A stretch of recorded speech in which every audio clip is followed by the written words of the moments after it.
Around the time of our graduation, if you look around campus, you usually see the flags of the different countries from which the students come.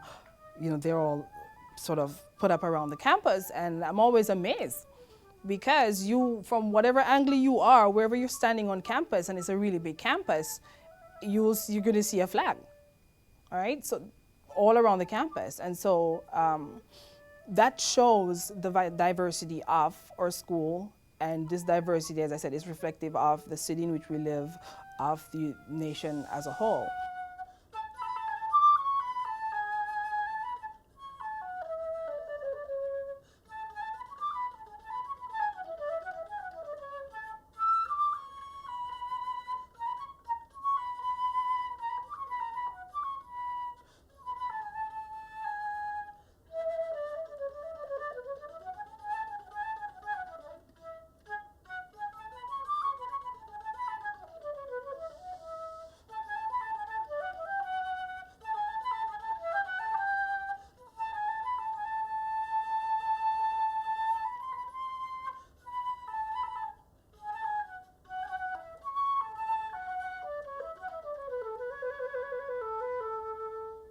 I'm Penelope Myers, and I'm a tutor at the Writing Center. Do you know me? Do you see me? Do you feel me? Do you? There's two sides to every coin, the saint and the sinner. The Jekyll and the Hyde for the man facing the mirror. See, I'm somewhere in between, moving like kings and queens, and it takes a lot to check me. So don't push it, or you'll get salt and pepper. The mix between a Scott and a Spencer, call me Spot. 'Cause the route I took was hot ice, so cold that my cold would make Jack Frost bite. And they say the equator is my wife. It must be nice. I'm from West Africa, precisely Ghana. The Dominican Republic. Lilongwe, Malawi, and I grew up in Washington, D.C. and in Lusaka, Zambia. New York City, and I grew up in New York, but I also grew up in Tehran. The Bronx, New York. In Dominican Republic. Morocco. Kingston, Jamaica. In New York City. I was born into a neighborhood right down the hill in Manhattan. I was born in Bangladesh, and then I moved to Libya, and I spent 2 years over there. And from there I came to Pakistan, and I stayed a year and a half. And then I went to Bangladesh and to Pakistan. In the Dominican Republic. Jamaica. Manhattan, New York. Then I went to a boarding school in Pennsylvania. Then to the Dominican Republic, and now I live in the Bronx. I was born in the Bronx, and I was raised in the Bronx. Pakistan. In the Dominican Republic. St. Vincent and the Grenadines, but I grew up in Trinidad. Jamaica. Brooklyn, New York. Bangladesh.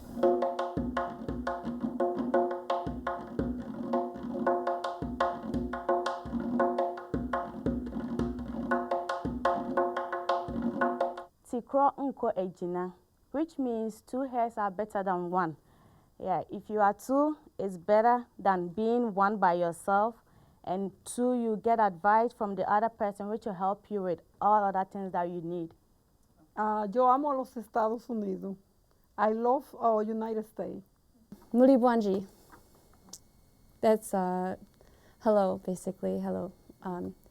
In Chichewa, but also Nyanja and... Hello, how are you today? In English, Persian, and Turkish. Sure. So, well, not in English, you already said it. But Persian, Salam, hal shama khube chetorin. In Turkish, that would be Marhaba, nasılsınız bugün? اسمي سام أنا أمريكي جلست فترة في اليمن وكنت بين أشتغل صحافي هناك. I said, my name is Sam, I'm an American, and I spent a little bit of time in Yemen and worked as a journalist there. Cuando pequeño, mi papá siempre me decía, querer es poder. siempre repetía that whatever you dream, you can actualize or achieve. Tumi kamon acho, it means how are you, or aap kaise ho, it means how are you in Urdu. La educación superior no es una opción, es una obligación. It's not an option, it's an obligation. She's Toshise, and that means she's such a diva. Muy content pour arriver là. I'm happy to have arrived here. What a joyful news, Miss Matty. I feel like my heart going burst. Jamaica people colonizing England in reverse. By the 100, by the 1,000, from country and from town, by the shipload, by the plane load, Jamaica people is England bound. I love working in such a culturally diverse environment because I love learning Spanish from Nelson, and I love meeting people from places I've never been to and learning about new places in the world because it changes my own ideas about things I think about in my life, about whether it be about how I read a certain passage or think about a certain question. Writing center, you work, multicultural people work in a writing center, and from these cultural variations, I learned that we are all equal. We have same value no matter where we came from. I was looking at our picture of our staff meeting on Facebook, 30, 25 some odd staff members, and just looking at that, it was like, a tapestry of the world, and all these people, we're all kind of smiling, and we had the silly photo where like this, and I see all these faces, and I'm like, wow, we have people from every corner of the earth, all colors, all languages, all race. I mean, obviously not all, but many, many.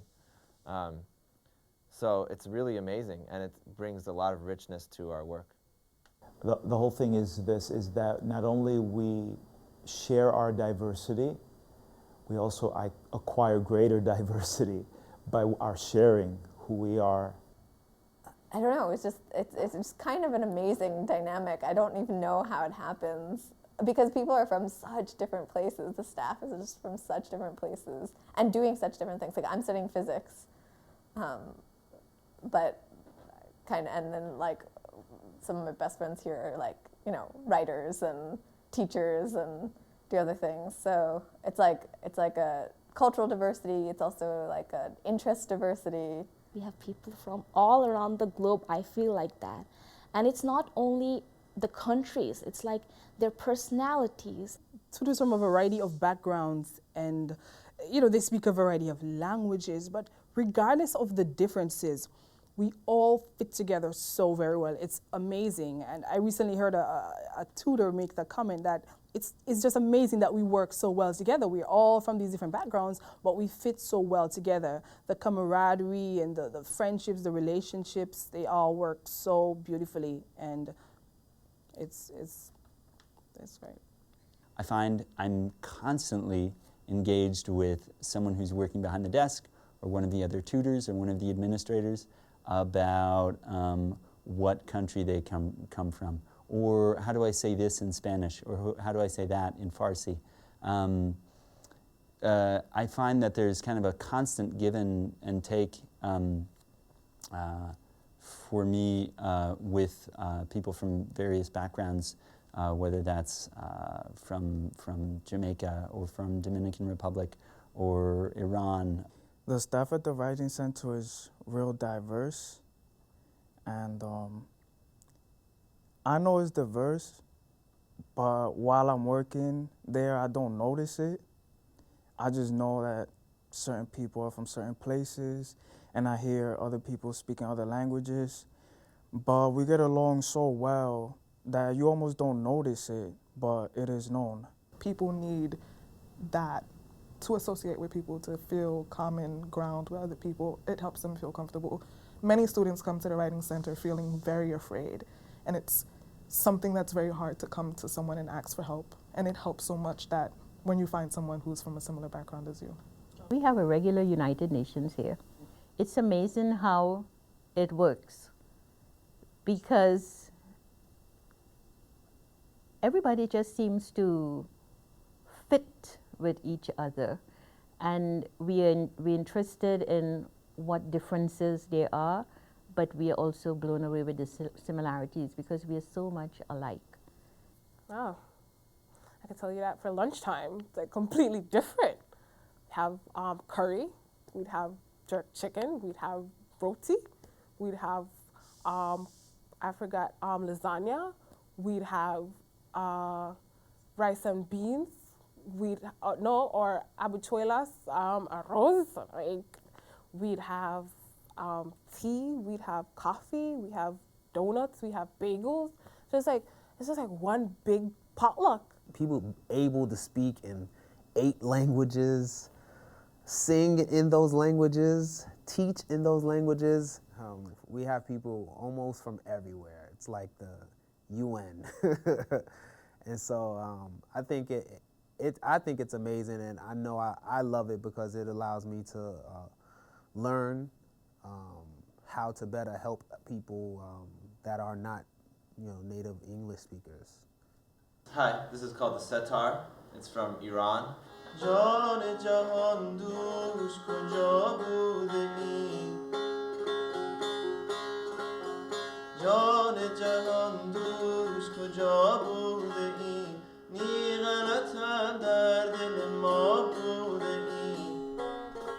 Where I'm from, Jamaica, people take education very seriously. They don't joke around. A lot of people are poor there, and so when they make the sacrifice to send their children to school, they expect much of them. That value for education is what I sort of bring to my work at the Writing Center. And in one sense, I could relate to the students because for me, English wasn't that easy to pick up, and I can understand the frustrations that some students have with the language. So you can understand. I just had a student, and he was from Bangladesh, and I'm sure I could explain few things to him in very good way that a person who did not understand what he was trying to say would be able to. I was an ESL student. I was an ESL 02, and I know by experience what they are going through, their struggles when they have to sometimes they cannot talk because they are afraid of mispronouncing a word. Sometimes how they can deal with that, like communicating that or not communicating that and then putting that in a paper. How can you articulate sometimes certain ideas that you have in you are clear in your language what you need to say. You know how to organize it, but you cannot translate that into English. This is a very diverse campus. You have people of different demographics, including different ages, social status, immigration status, different countries, different cultures, religions. So you have to be open-minded to what people say here and what the feedback that students give you when you instruct them to do something.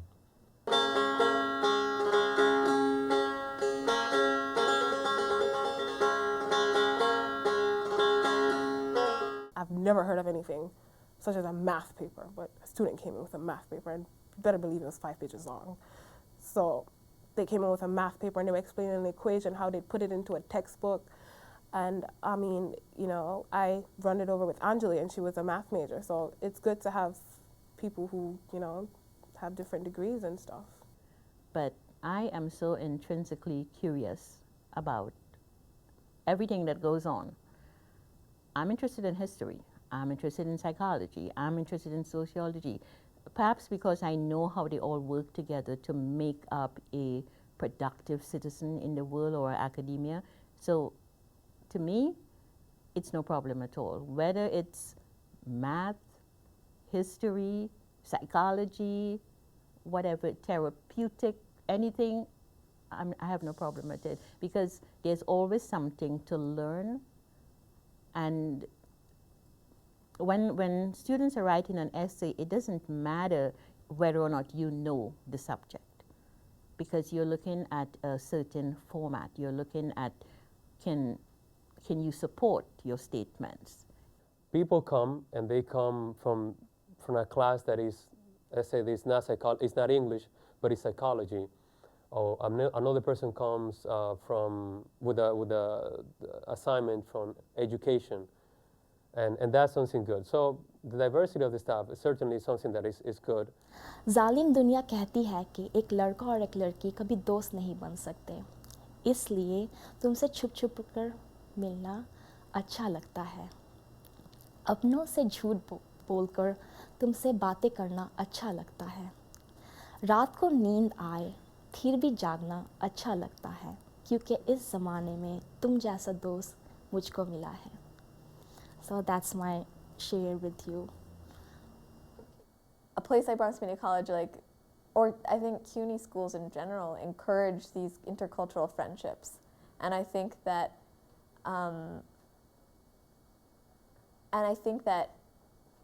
the relationships that are formed between a tutor and a student are a friendship. I mean, it is a friendship, and I think it also, but it's an academic friendship. And I think that is a really important component to developing your voices like a writer in New York City, a place that's like super diverse, is having intercultural friendships and having academically oriented intercultural friendships.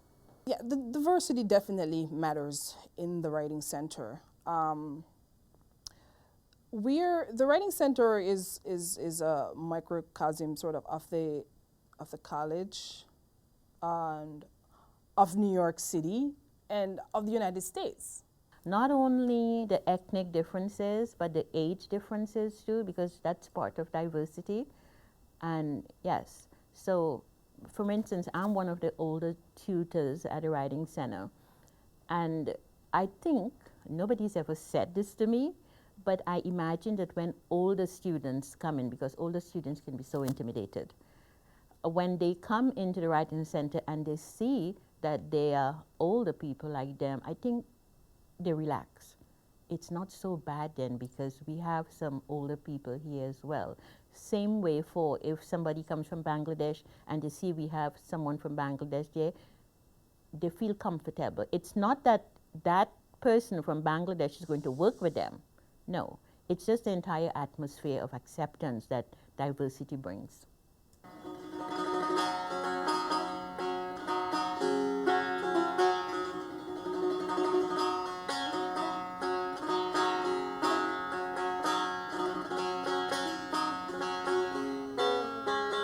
Writing is something that anyone can do. You don't have to be a creative writer. You don't have to be an expert in writing. Writing is just like speaking your mind. When you think about something, your idea can be way better than anybody else's idea. If you put that on paper, hey, it's a great writing. At first, I just oh, they're learning English. It's nothing. It gave me a new understanding and a new appreciation for English learners, completely. Because maybe before I used to just throw it off aside, but I completely understand it's really hard for them to learn the English language because they're gonna be stereotyped, and it's just I commend them. Part of the joy of being at Bronx Community College is the ideas. It's not necessarily just the teaching, the tutoring, but the ideas that students come up with. So it's hard for me not to get really excited about the ideas, Writing, we have that on our brochure, that writing is a journey. And it is a journey, and you, the tutor, you're not the bus driver.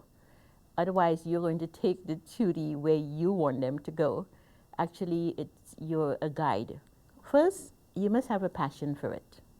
If you don't have a passion, if you're not enthusiastic about helping other people, if it's just a job to you, you're not going to be very happy. You have to want to do this. And that teaching and tutoring is an experience that's really enriching for both parties, and both parties have a lot to learn. Just recently, I've been thinking about how, being able to ask questions and be a listener has made me good, has helped me in all areas of life, not just in tutoring, but it's something that I definitely learned in tutoring, but I do it with friends. I just listen and ask questions rather than go on and on about something that I think. Kind of like a dialectical process, like a circular process, that I'm not, by no means am I some expert that has all the answers that I can sort of hand down to the student, no matter what level they are. But rather, I have some ideas about some of the better methods to write.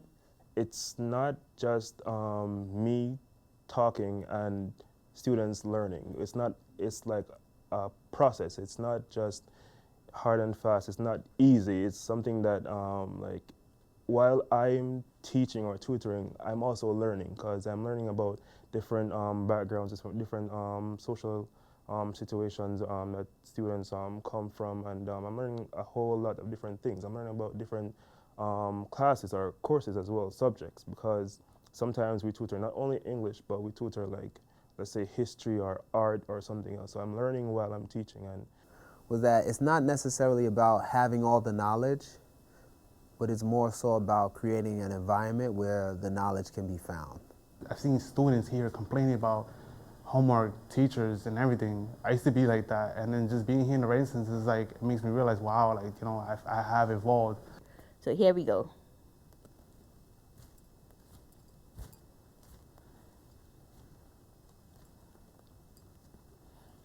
One hand is coming to me and one is going away from me. See? You know, students who are trying to figure out how to critically engage with like a text when they never have really done like analysis of like a piece of literature before, is that, you know, you need some modeling. And that's kind of part of the writing process, is hearing other people's ideas and talking with other people excitedly about writing. And I used to think that I just know everything and that I used to just have that arrogant behavior. But by coming over here, I just learned learning is, it's give and take. It's not the phrase that we only use in life, that you have to give and take for everything, but learning goes same way too, and teaching goes same way too. It's like I can learn something from a student, or I can practice and teach something, the things I know, and make it sure correctly by tutoring. And how patient you have to be with a student and even with yourself, to let them formulate ideas and then let the ideas get from their brain to all the way down their arm, down to the pen, and then onto the paper. So a lot of patience is required. It is someplace, the idea that you give someone the tools, like a professor as opposed to a teacher, or a tutor as versus an editor, as a person to help someone else, not to give them everything, is something that actually goes on, as opposed to the years of experience that I've had that has taught me otherwise. Before I started working in a writing center, I was very impatient. I was a hyper dude. I would get mad at anyone, but after working in writing center, you have to be very patient. You have to learn how to be patient, and I learned how to be patient after that. Is to be humble, to understand that, you know, people have to, in order to sometimes to speak, to pronounce a word in English is hard. And that's something that is normal, and that we need to understand that. We shouldn't be upset at the person when he or she is trying to communicate something, but we need to kind of understand that, that's something that happens. And at the Writing Center, you can see that every day. I am a very patient person, okay, and I learned to be even more patient, because, you know, it takes patience to help people to learn. And also that I'm a people person.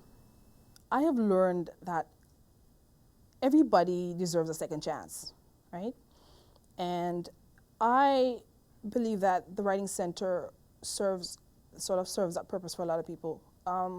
We aim to give students a second chance, to give them hope, all right? Not just about their writing, but in a lot of cases, we've helped students to stay in school. So it's in the doing that you really get a sense of who you are, not always in that idea that we have, that preconception of ourselves, but in doing, in relating with others. That's the thing. In relating with others, in relating with the world, we find out who we are. But I guarantee wherever I will go, I will definitely have this experience of Writing Center in my mind always, because it did change my life as far as I know, and in my personality as well. I'm a wordsmith. Hey yo, I see these kids be doing bad things, so I tell them get off the corner because these corners lead to bad things. You don't want to be on a corner with only bad things. You want to be on an intersection with mad things.